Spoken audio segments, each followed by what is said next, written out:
Friends, last class में हमने chapter 3 coordinate geometry exercise 3.2 की कॉन्सेप्चुअल एंड इंट्रोडक्शन क्लास में आपको बताया था कि कार्टेशियन प्लेन किसे कहते हैं, कार्टेशियन सिस्टम किसे कहते हैं, कार्टेशियन प्लेन्स के other names X Y plane, 2D plane के बारे में हमने बात की थी। साथ ही हमने आपको बताया था हॉरिजॉन्टल एक्सिस को एक्स एक्सिस, वर्टिकल एक्सिस को वाई एक्सिस एंड क्वाड्रेंट्स की बात की थी और भी बहुत सारे कॉन्सेप्ट्स की बात की थी। और हमने किसी भी पॉइंट के पोजीशन या कोऑर्डिनेट्स को निकालना भी सिखाया था।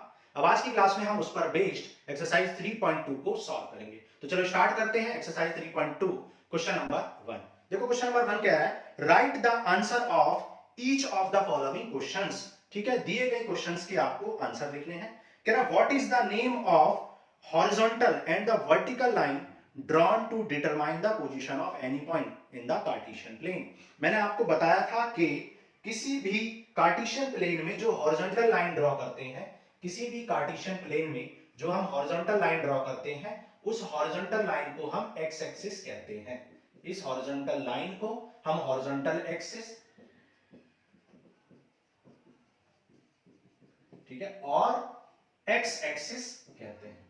ठीक है, तो यही पूछा गया what is the name of horizontal line, ठीक है, drawn to determine the position of any point in the Cartesian plane. भाई किसी भी कार्टेशियन प्लेन में किसी भी पॉइंट की पोजीशन को बताने के लिए जो हम हॉरिजॉन्टल लाइन ड्रॉ करते हैं उसको क्या बोलते हैं, उसको हम एक्स एक्सिस बोलते हैं। आपको इंट्रोडक्शन क्लास में बताया है कि क्यों हमने इस एक्स वाई प्लेन को बनाया, किस मैथमेटिशियन ने इसको डिराइव किया था और क्यों इसका नाम कार्टेशियन प्रोडक्ट है।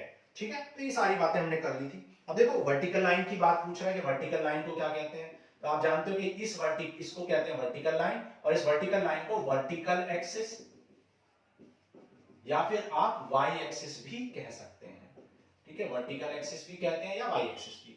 तो फर्स्ट क्वेश्चन का आंसर आपको पता चल गया, क्या कहेंगे, X axis and Y axis या horizontal axis and vertical axis. Okay, now second part कह रहा what is the name of each part of the plane form by these two lines. भाई इन दो लाइंस के ड्रॉ करने से कौन से प्लेन बनते हैं, भाई चार प्लेन बनते हैं। एक पूरे प्लेन को 4 प्लेन्स में डिवाइड कर देते हैं, जिसे हम क्या कहते हैं, चतुर्थ अंश कहते हैं। चतुर्थ मतलब चौथाई, अंश मतलब पार्ट, मतलब इंग्लिश में इसे क्वाड्रेंट कहते हैं। तो ये होता है हमारा क्वाड्रेंट फर्स्ट, ये होता है क्वाड्रेंट सेकंड, ये होता है क्वाड्रेंट थर्ड और ये होता है क्वाड्रेंट नंबर 4। तो आपसे यही पूछा गया कि उनके नाम क्या होते हैं जो पार्ट्स बनते हैं इन लाइंस को ड्रॉ करने से, तो उनको क्या कहते हैं, first, second, third and fourth quadrant. ठीक है, या सिंपली आप कह सकते हैं क्वाड्रेंट्स।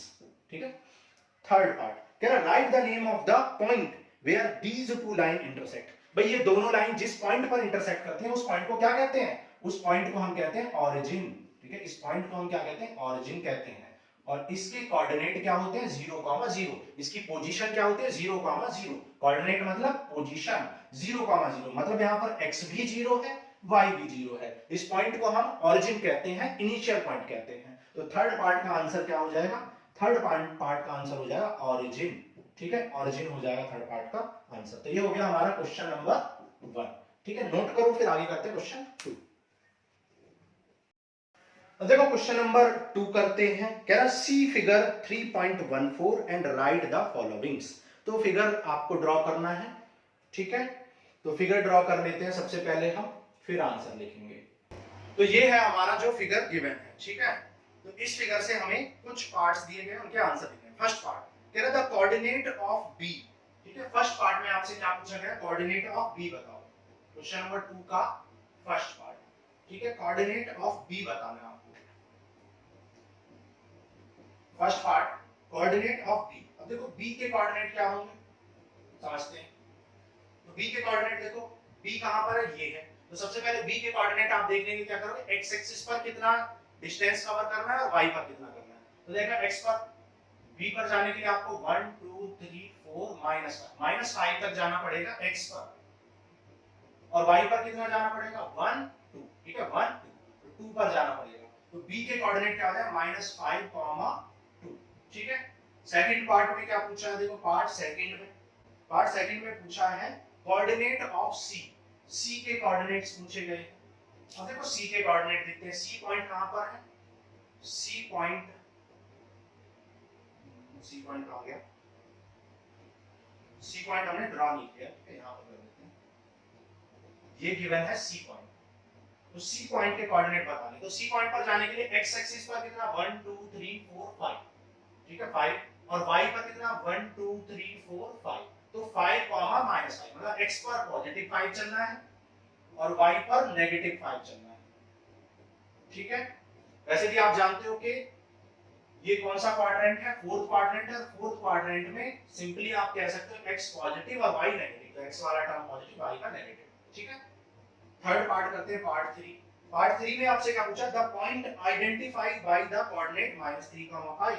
भाई -3,5 से कौन सा पॉइंट है, -3,5 कौन सा पॉइंट है, -3 का मतलब क्या है, x एक्सिस पर -3 और y 5 का मतलब क्या है, y एक्सिस पर 5, तो x पर -3 कहां है, देखो 1 2 3, x पर -3 और y पर -5, y पर मतलब वर्टिकल 1 2 3 4 5, तो E पॉइंट है जो x पर -3 है और y पर -5 है, x पर -3 और y पर -5, E पॉइंट है ना। आप ऐसे ठीक है, सॉरी हाँ y पर -5 भी दिया हुआ, तो वैसे भी आप सोच सकते हो, डायरेक्ट भी सोच सकते हो कि भाई x भी नेगेटिव y भी नेगेटिव, जो कि कहां पर होता है, थर्ड क्वाड्रेंट में, और थर्ड क्वाड्रेंट में x -3 और y -5 e है, ठीक है, ऐसे भी आप सोच सकते हो। ओके, फोर्थ पार्ट करते हैं, पार्ट 4। पार्ट 4 में क्या कह रहे थे, पॉइंट आइडेंटिफाइड बाय 2, -4, 2, -4। अब देखो x positive y negative, x positive कहां होता है, x पॉजिटिव तो राइट साइड में होता है और y नेगेटिव कहां होता है, नीचे की साइड होता है ना। भाई x पॉजिटिव कहां होता है, इस राइट साइड में, और y नेगेटिव नीचे की साइड, तो ये वाली साइड की बात हो रही है, मतलब फोर्थ क्वाड्रेंट की बात हो रही है। और फोर्थ क्वाड्रेंट में 2, -4 का है, आप देख सकते हो भाई ये 2 है और ये -4 है, x पर 1 2 जाना पड़ेगा, y पर -4 जाना पड़ेगा, तो 2, -4, ठीक है, g पॉइंट हो जाएगा हमारा 2, -4, समझ आ रहा है। ओके, अब देखो आगे आगे लिखना है एब्सेसा ऑफ डी, ठीक है, एब्सेसा ऑफ डी। अब एब्सेसा किसे कहते हैं, भाई एब्सेसा एक्स पॉइंट को कहते हैं, और डी पॉइंट कहां पर है हमारा, डी पॉइंट है ये रहा, और इसकी एब्सेसा, एब्सेसा का मतलब एक्स एक्सिस या फिर perpendicular distance from vertical line, vertical line से कितनी परपेंडिकुलर डिस्टेंस पर है, डी 1 2 3 4 5 6 डिस्टेंस पर है, तो डी का जो एब्सेसा है वो कितना हो जाएगा 6। आप ऐसे भी कह सकते हो कि एक्स एक्सिस को एब्सेसा कहते हैं, 1 2 3 4 5 6, एक्स एक्सिस पर जितनी डिस्टेंस कवर करोगे वो एब्सेसा है, तो एब्सेसा कितना है 6 यूनिट है। ओके, ऑर्डिनेट किसे कहते हैं, ये सारी बातें इंट्रोडक्शन में आपको बताई थी, ऑर्डिनेट एब्सेसा सब कुछ, ऑर्डिनेट, ठीक है, ऑर्डिनेट ऑफ एच। अब एच के ऑर्डिनेट आपको बताने, एच के ऑर्डिनेट कहां पर है, एच पॉइंट कहां पर है, ये रहा, और ऑर्डिनेट का मतलब क्या होता है, वाई एक्सिस पर कितनी डिस्टेंस कवर की है, या फिर आप कह सकते हो हॉरिजॉन्टल से कितनी परपेंडिकुलर डिस्टेंस पर है, तो हॉरिजॉन्टल लाइन से कितनी परपेंडिकुलर डिस्टेंस पर जाना पड़ेगा, -1 -2 -3, तब जाके एच पर पहुंचोगे, तो इसलिए perpendicular distance from horizontal line कितनी है, -3 है, या फिर आप ऐसा कह सकते हैं कि वाई एक्सिस पर -3 डिस्टेंस कवर हुई है एच पर जाने के लिए, तो -3 हो जाएगा आपका ऑर्डिनेट, समझ आ रहा है।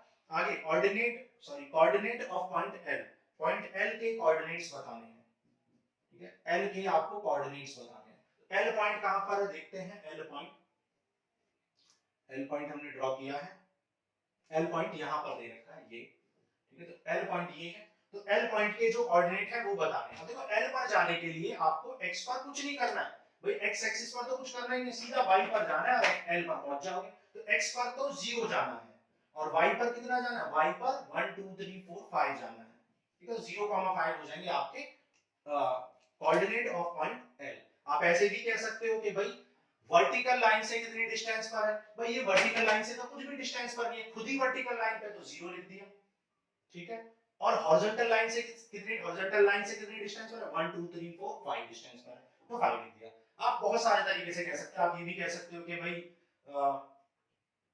आप ये भी कह सकते हो कि x0 है, x0 कहां पर होता है, y एक्सिस पर, हमने आपको बताया था इंट्रोडक्शन में, तो x0 y पर होता है और y5 तो y पर ही होता है, तो 5 यहां हो जाएगा l पर, समझ आ रहा है, तो इस तरीके से आप कर सकते हो, ठीक है।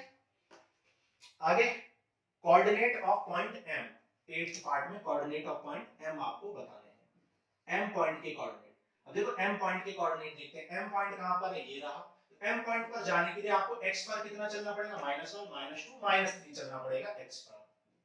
और y पर तो चलना ही नहीं पड़ेगा भाई, x पर -3 चलते ही आप m पर पहुंच जाओगे, इसका मतलब y पर कुछ भी नहीं करना है तो y हो जाएगा 0। आप ये भी कह सकते हो कि y ये भी कह सकते हो कि x एक्सिस पर हमेशा y 0 होता है, इसलिए m पर y क्या हो जाएगा 0, क्योंकि m x एक्सिस पर है, क्योंकि m x एक्सिस पर है इसलिए m पर y कोऑर्डिनेट 0 हो जाएगा और x कोऑर्डिनेट वही हो जाएगा जो आपको दिख रहा है -3। सिमिलरली l क्योंकि y एक्सिस पर है तो x कोऑर्डिनेट 0 हो जाएगा l पर, ठीक है, और y कोऑर्डिनेट उतना ही हो जाएगा जितना आपको दिखाई दे रहा है l पर, ठीक है। तो ये हमने कर ली एक्सरसाइज 3.2। तो एक्सरसाइज 3.2 में कुछ भी ऐसा खास नहीं था, इससे ज्यादा हमने आपको इंट्रोडक्शन में सिखाया था। तो वहां पर आप देख सकते हो कि किसको कोऑर्डिनेट एक्सिस कहते हैं, coordinate plane, X axis, Y axis, horizontal axis, abscissa, origin, सब कुछ आपको बताया गया था, ठीक है। तो ये हो गया हमारा एक्सरसाइज 3.2 हमारी हो गई कंप्लीट। अब नेक्स्ट क्लास में हम करेंगे एक्सरसाइज 3.3 की कॉन्सेप्चुअल एंड इंट्रोडक्शन क्लास, और साथ ही सॉल्यूशन भी करेंगे क्योंकि बहुत छोटी सी एक्सरसाइज। तो मिलते हैं नेक्स्ट क्लास में, थैंक यू।